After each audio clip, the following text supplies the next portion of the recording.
I always thought my husband, Cole Harrison, would protect me no matter what. But everything changed the night he threw me and our newborn triplets out into the freezing dark. I still remember standing there with the cold wind cutting through my skin, the babies crying in my arms, and realizing the man I trusted had completely changed. It still hurts to think about, but sharing this helps me breathe a little easier.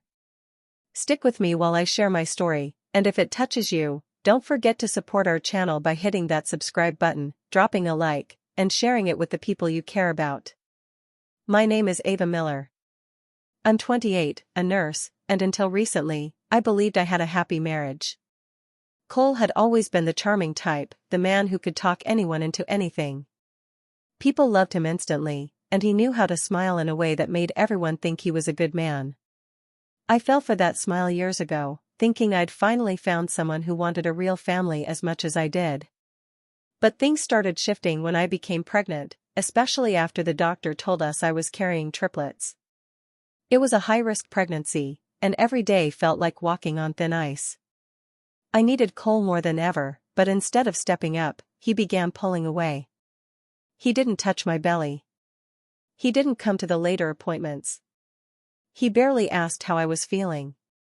It was like the moment life became harder, he decided he didn't want to be part of it. By the time I gave birth, I was exhausted, physically, mentally, everything. Holding my 3 tiny babies should have been the happiest moment of my life, but even then Cole barely looked at them. He stayed quiet, stiff, distant. I tried to ignore it, telling myself he was tired or overwhelmed, but deep down I felt something colder growing between us. When we brought the babies home, the pressure got worse. I was still healing, barely able to stand sometimes, yet Cole acted like every cry from the babies was an attack against him. He would sigh loudly, slam doors, complain that the house was too loud, and snap at me for not moving fast enough. I kept telling myself he just needed time to adjust. I tried so hard to keep the peace, to do everything right, but nothing worked. One night, while I was feeding the babies, he stood in the doorway staring at me like I was the problem. His face looked empty, angry, and tired of pretending. The man who once promised to love me stood there with eyes that didn't look like love anymore. He muttered something about how this wasn't the life he wanted. The words stung, but I was too worn out to argue. I just kept feeding the babies, hoping he would calm down. But instead, that night became the beginning of something far darker, something I never imagined he was capable of. And soon, I would learn just how cold a person can become when their heart gives up on you completely. After that night, things only got worse. I was still healing, barely able to lift the babies without wincing, but Cole acted like I was some kind of inconvenience. He started coming home later and later, always with some excuse about extra work or sudden meetings. At first, I believed him because I wanted to. I kept telling myself he was stressed and adjusting, just like I was. But it didn't feel right. He would walk in smelling like expensive cologne he never used around me anymore. His hair would be freshly styled, his shirt wrinkle-free, like he had been somewhere nice instead of a construction site. When I'd ask how his day was, he'd give short answers and walk past me like I wasn't even there. His phone became another problem. He kept it glued to him, even taking it into the bathroom. If it buzzed, he'd turn his body away from me to hide the screen. Sometimes he'd step outside to answer calls, pretending he needed better signal. I wasn't stupid, I knew something was going on, but I didn't have the strength to fight. I was living off 3 hours of sleep a night and doing everything I could to take care of 3 newborns. I didn't have the energy to chase a man who clearly didn't want to be caught. The comments started soon after. At first they were small, like him asking why I hadn't cleaned up yet or why I couldn't keep the babies quiet. Then they turned mean. He'd roll his eyes and say they were too much, like they were some mistake I made. Once, while I was trying to soothe 2 crying babies at the same time, he stood in the doorway and snapped that I looked pathetic. It stunned me so badly I didn't even know what to say. I wasn't useless, I was exhausted, healing, and doing everything alone while he acted like a guest in his own home. But the more he said it, the more those words started to sink in. I felt myself shrinking, becoming smaller every day, trying not to upset him. I kept thinking if I could just hold it together a little longer, he would come back to the man I once knew. But instead of helping, he started avoiding the babies completely. He'd walk around them like they were obstacles. If one cried near him, he'd flinch and mutter under his breath. One night he even said he didn't sign up for this, like I forced him into fatherhood against his will. I stayed quiet, mostly because I didn't have any fight left in me. Every day felt heavier. The tension in the house was like a thick fog, you could feel it everywhere. I kept hoping things would change, but deep down, I could feel something slipping away. The warmth in our home was gone, and the man I loved was turning into someone I didn't recognize at all. And the worst part was, I had no idea just how far he was willing to go. One evening, when the babies were finally asleep and the house was unusually quiet, I walked down the hallway to check if I had left a bottle warming in the kitchen. As I got closer, I heard Cole's voice coming from the living room. It wasn't the tired, irritated tone he used with me. This voice was sharp, nervous, almost desperate. I stopped without meaning to, mostly because the way he spoke didn't sound like anything I had heard from him before. Then I heard a woman's voice coming through the phone, loud, angry, and calling him by his full name. Her tone made my stomach twist. She wasn't someone from work asking about a project. She sounded like someone who had a personal stake in whatever they were fighting about. I heard her say, "I'm done waiting, Cole. Either you leave her, or I'm telling everyone." My heart nearly stopped. I didn't even have to hear the rest to understand what was happening. He tried to whisper, but his voice kept rising because she wasn't backing down. He told her she needed to calm down, that the timing wasn't good, that I was still recovering and the babies made things complicated. Every word felt like a slap. He wasn't defending me. He wasn't denying anything. He was trying to manage her, like I was already out of the picture and she was just being impatient. When she said she was tired of being hidden, he panicked. I could hear it in his voice. He promised her he would handle it soon, but she didn't believe him. She said she wasn't going to be his secret anymore. Then she added something that chilled me completely. She said she knew things about him that could ruin his reputation if she spoke up. And she would, unless he chose her. Cole didn't argue with that. He didn't fight for our family. He didn't even hesitate. He just muttered something about needing to make a clean break and telling her to trust him. That was the moment everything clicked for me. The late nights, the cologne, the hidden phone, the distance, the anger, it all made sense. He wasn't stressed. He wasn't overwhelmed. He was cheating. I stood there frozen, holding onto the wall because my legs felt weak. I wasn't angry in that moment, I was numb. I felt like the ground had been pulled out from under me. When he ended the call, I quietly stepped back before he noticed I was nearby. I didn't want him to know what I had heard. Not yet. For hours after, I sat alone in the bedroom with the babies sleeping beside me. I stared at them, feeling this deep ache in my chest. He had promised to be their father. He had promised to be my partner. But now I understood why he looked at us like we were a burden. We were standing in the way of the life he wanted with someone else. I didn't know his full plan yet, but I could sense it coming. Something in him had already shifted. And soon, he would make a decision that showed just how little we meant to him. That night in December was colder than anything I'd ever felt. The wind outside sounded like it was trying to tear the whole house apart. I was in the bedroom feeding the babies when Cole walked in holding a stack of papers. He didn't look tired. He didn't look stressed. He looked determined, like he had already made up his mind about something. He shoved the papers toward me and told me to sign them. I didn't understand at first, so I asked what they were. He said they were joint property agreements, but something in his voice told me it was a lie. When I said I wasn't signing anything without reading it, his expression tightened. He told me I was being dramatic, that it was just paperwork to help with finances. But the way he kept pushing them at me made me feel sick. I told him no. I wasn't signing anything while I was still recovering and barely sleeping. I needed to understand what I was agreeing to. The moment the word no came out of my mouth, something inside him snapped. His eyes went cold. Not angry. Not frustrated. Cold. I had 2 of the babies in my arms, both finally asleep, and the third was in a carrier on my chest. I thought he would walk away like he usually did, but instead he grabbed my arm, hard enough to make me lose my balance. I begged him to stop, telling him I had stitches and the babies were sleeping, but he didn't care. He kept pulling me toward the hallway, ignoring the cries that started when the babies woke from the sudden movement. I tried to hold on to him, to steady myself, but he pulled harder. By then, all 3 babies were screaming. I felt a sharp pain in my stomach where I was still healing, but I didn't have time to think about it. I just kept trying to protect the babies from falling. When we reached the front door, he didn't even hesitate. He yanked it open, and the freezing air rushed in like a wall of ice.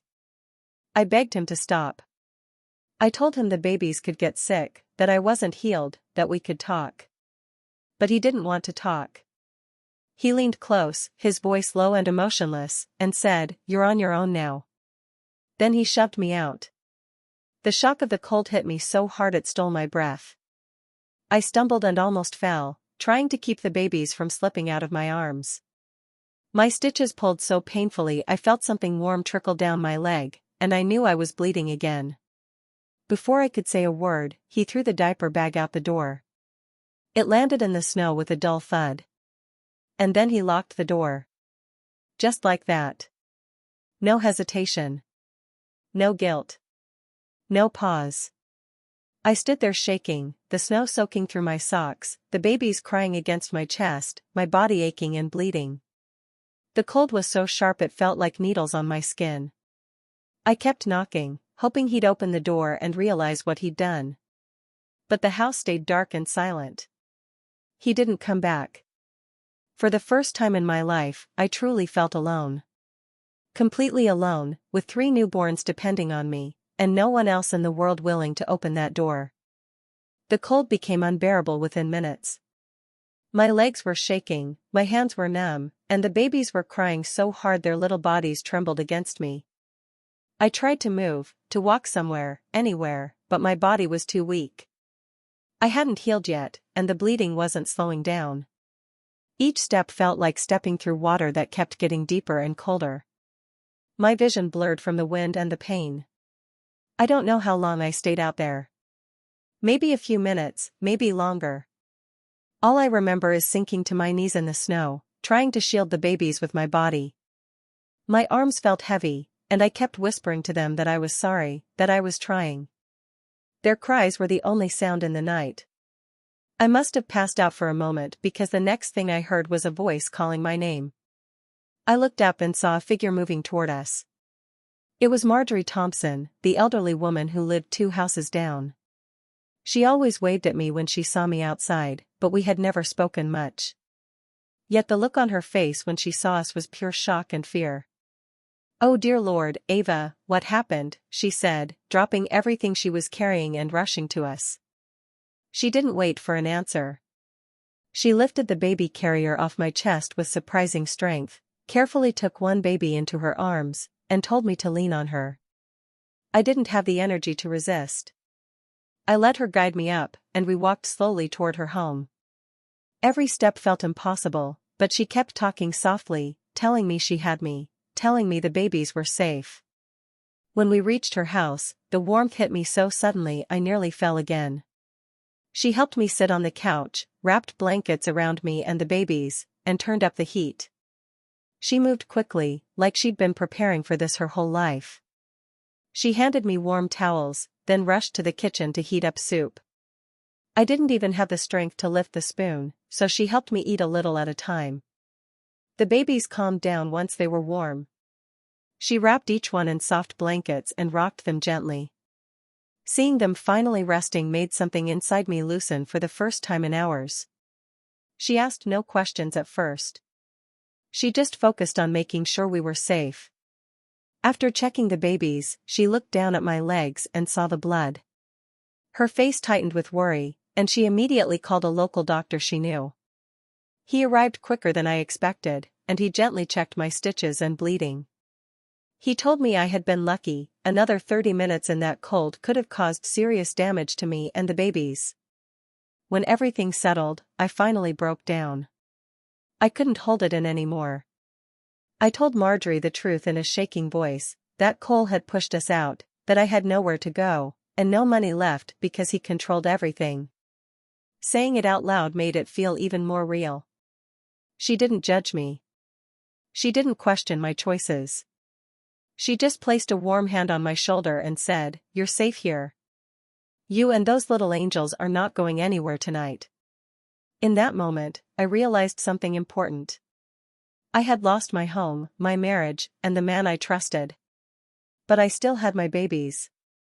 And now, I also had a stranger's kindness holding me together when everything else had fallen apart. The next few days felt like a blur. Marjorie let me stay until I was strong enough to walk without holding onto the wall. She helped me fill out forms, called a few places for me, and made sure the babies always had warm bottles and clean clothes. I will never forget how much she did. But I also knew I couldn't stay with her forever. She was kind, but she was old, and taking care of 3 newborns was too much for anyone her age. With her help, I found space in a women's shelter nearby. It wasn't fancy, and it definitely wasn't quiet, but it was warm, safe, and filled with people who understood pain without needing explanations. The staff gave me diapers, formula, clothes, and a private corner with 3 tiny cribs lined up. It felt strange to start over like this, but I didn't have time to dwell on the past. My babies needed me, and I wasn't going to let anything break me again. The first big step was getting back to work. My body still hurt, but I pushed myself to return to the clinic on night shifts. It wasn't easy, every hour felt like lifting weights, but I kept going. The nurses I worked with helped me when they could. Some donated baby clothes. Others brought meals. Slowly, I started saving small amounts of money. Every dollar mattered. Every shift was another step forward. I learned how to juggle everything. I slept in short bursts during the day while the babies napped. I fed them one after the other, rocked them, washed their tiny clothes at the shelter laundromat, and then rushed to work. It was exhausting, but it also made me stronger. For the first time in a long while, I felt like I was moving towards something instead of being dragged down. But rebuilding wasn't enough. I needed to protect myself and my children from Cole. I didn't know what he'd do next. I didn't know what lies he might tell or what rights he might try to claim later. So I started collecting everything. Every text he ever sent me, including the ones where he insulted me. Every voicemail where he yelled about the babies being too much. The phone bill logs showing his late-night calls. Bank statements proving he drained our savings without telling me. I didn't do it out of anger, not at first. I did it because I was scared. He had already shown he could throw us out without a second thought. I wasn't going to let him walk back into our lives whenever it suited him. I wasn't going to let him take my children from me or ruin the little stability I was building. With the help of a shelter counselor, I learned what documents mattered in custody cases. I kept everything organized in a small folder I hid deep in my bag. Every piece of evidence was a layer of protection around my babies. As weeks passed, the fear inside me slowly turned into something else. Not hate. Not revenge for the sake of revenge. It was a determination to make sure he could never hurt us again. If he wanted to abandon us, then he would face the consequences, not because I wanted to destroy him, but because I wanted a future where my children were safe.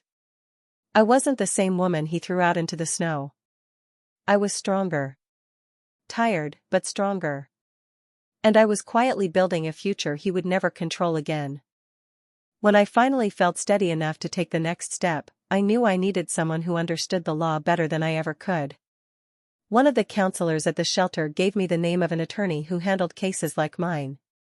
She said he was tough, sharp, and didn't back down from men who tried to run from responsibility.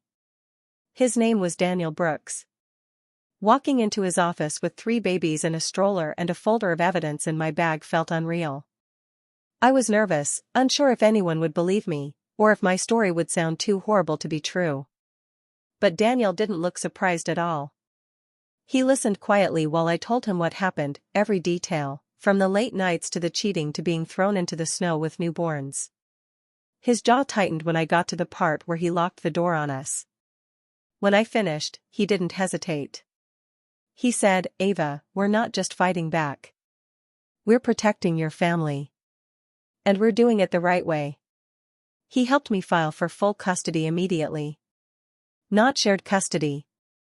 Full. He said any judge who heard what Cole did would understand why.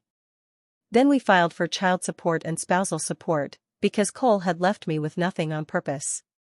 Daniel said men like him thought they could abandon their responsibilities without consequences, but the law didn't work that way. The biggest step was filing criminal charges for child endangerment and abandonment.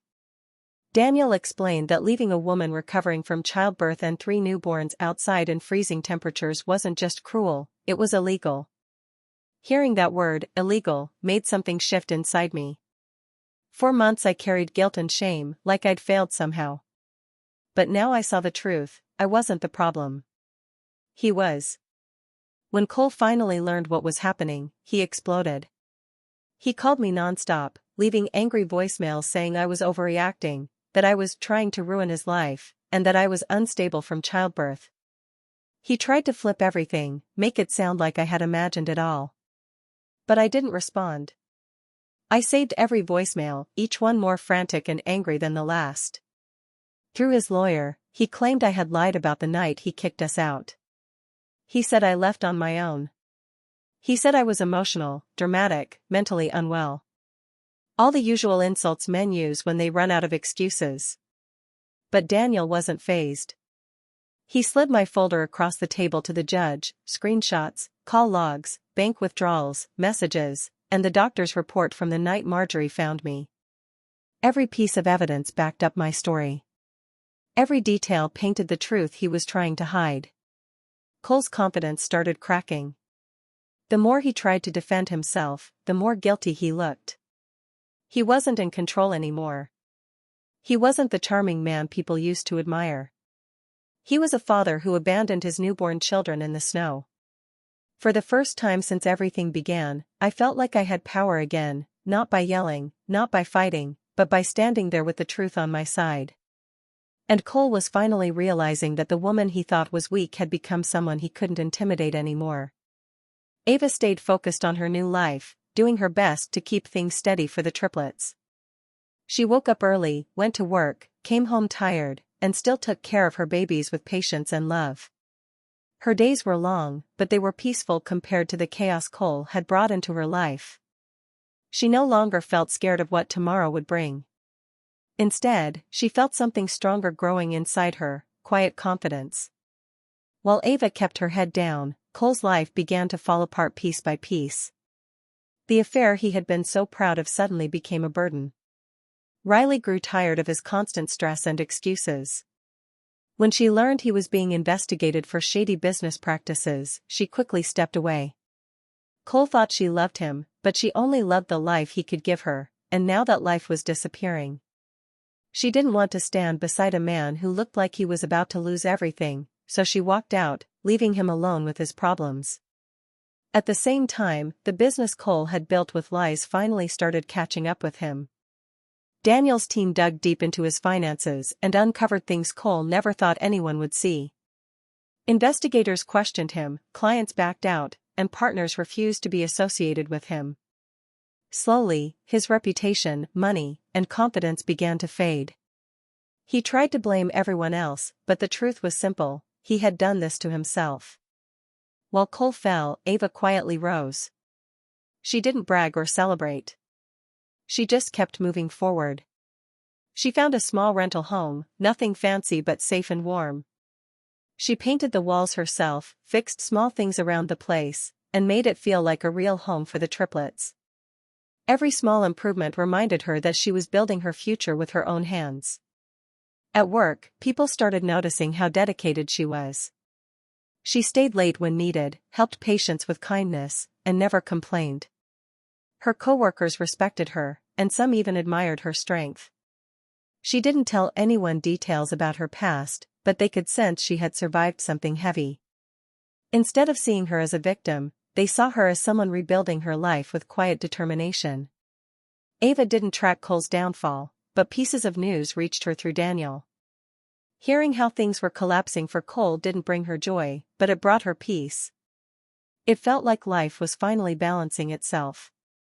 She had suffered for so long, yet she never wished harm on him. She had simply wanted safety and stability for her children. Karma was doing the rest. At night, after putting the triplets to sleep, Ava would sit in her small living room and breathe deeply. The silence felt comforting. She still had challenges, bills, and long shifts ahead, but she finally felt in control. Cole's choices had once crushed her, but now they no longer had power over her. She was building a life that could not be taken away again. The day Ava had been preparing for finally arrived. She walked into the courtroom with steady steps, holding her file close to her chest. Daniel walked beside her, calm and confident, ready for whatever Cole and his lawyer tried to pull. Ava kept her eyes forward, refusing to look at Cole. She wasn't there to fight with him. She was there to protect her children and close this chapter forever. Cole entered with the same arrogance he had always carried. He acted relaxed, almost smug, as if he believed the judge would take his side without question. He wore an expensive suit, pretending his life wasn't falling apart. When he took the stand, he spoke with a smooth voice, saying Ava was unstable, emotional, and irresponsible. He claimed she had left on her own and that he had always supported his family. Ava listened quietly, her hands shaking a little, but she didn't interrupt. She trusted Daniel. He told her the truth would speak louder than any lie Cole tried to tell. And it did.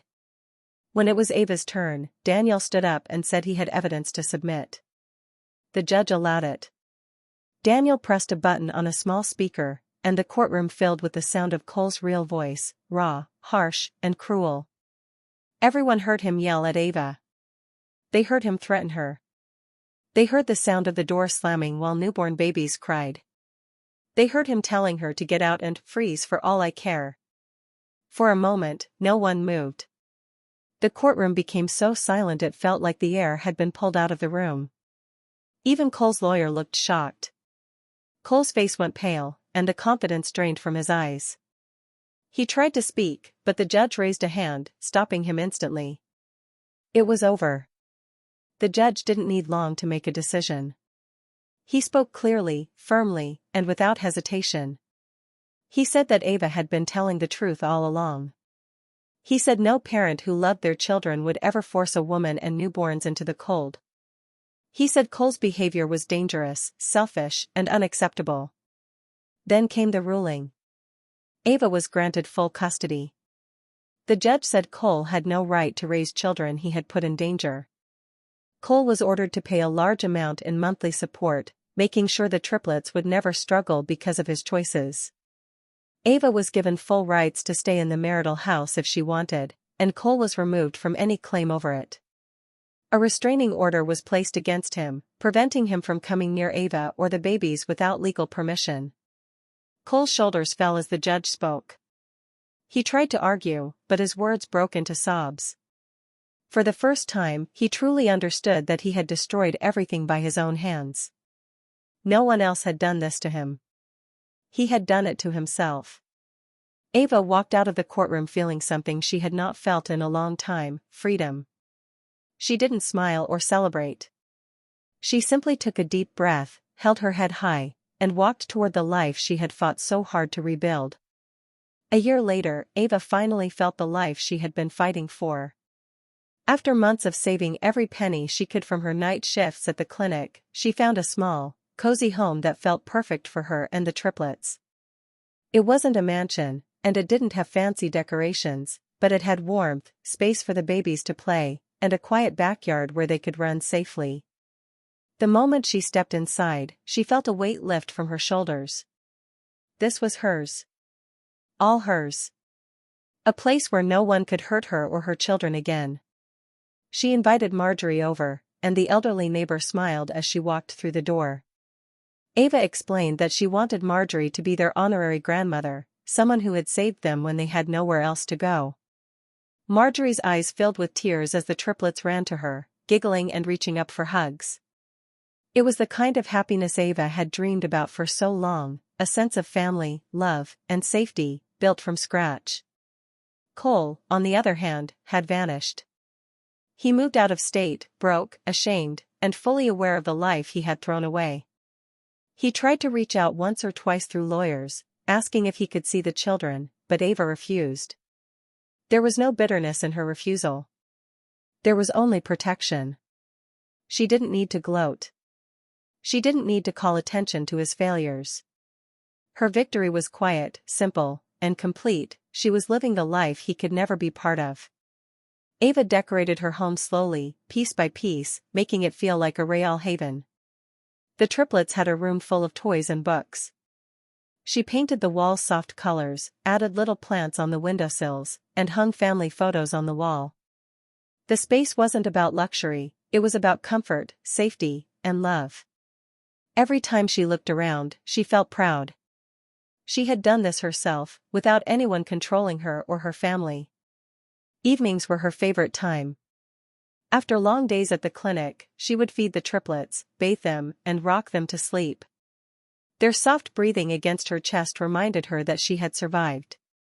Every time they drifted off, she whispered to them that she loved them, that they were safe, and that they had a mother who would always fight for them. In those moments, all the pain and fear of the past year faded away. Ava's life wasn't perfect.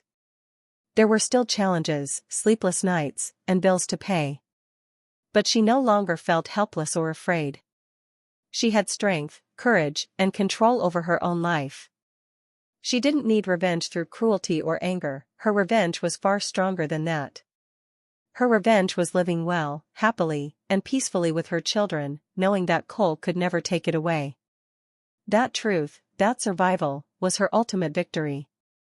And for the first time in a long time, Ava smiled, not because she had defeated someone else, but because she had won her own life.